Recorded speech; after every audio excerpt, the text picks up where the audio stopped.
comicios pasados, varios políticos monotonizaron sus discursos. ¿Fue eso bueno para ellos y para los electores? No, no es bueno que traten un solo tema, porque este no es un ejercicio de popularidad para los presidenciables. Ellos están allí porque, en teoría, tienen respuestas para el país. Y las respuestas para el país se hacen con base en los problemas que tiene el país, no con base en lo que cada uno tenga en su cabeza. Yo creo que hay unos 5 temas que son indiscutibles e ineludibles sobre los cuales los presidenciales deben dar soluciones, y soluciones concretas. ¿Sobre El cuáles? tema, el tema de la crisis energética, por ejemplo, qué se va a hacer con la crisis energética que tiene el Ecuador. El tema de la seguridad es otro de los temas fundamentales sobre los cuales tienen que pronunciarse. La economía, que es indiscutiblemente uno de los grandes problemas que tiene el país porque no tiene una economía viable hasta ahora.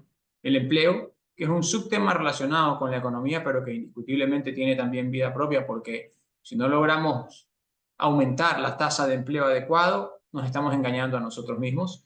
Y finalmente la cuestión de la gobernabilidad.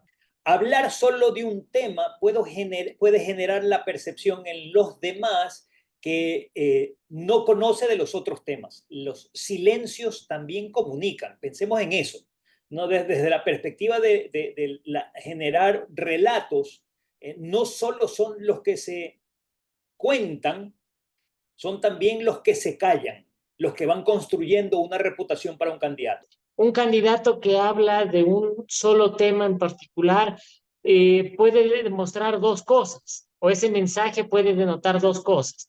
El primero, conocimiento exclusivo, ¿no es cierto?, sobre un punto, sobre una problemática en particular. Esa puede ser una apreciación.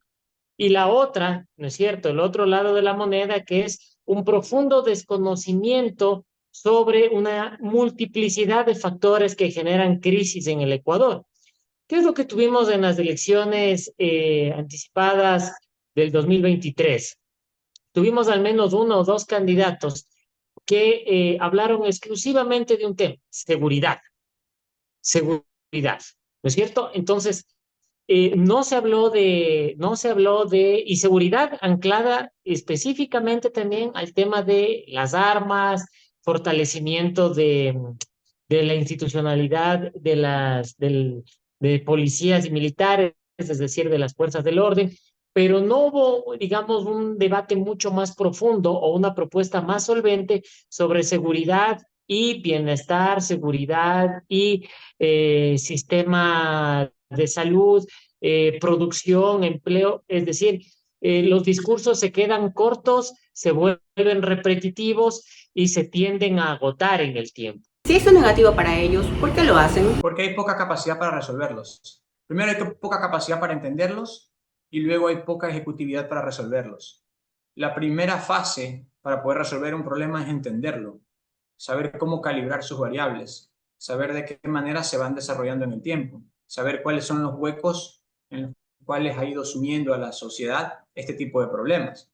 Y de allí viene a resolverlos. Por ejemplo, le doy un ejemplo. En el tema de la seguridad.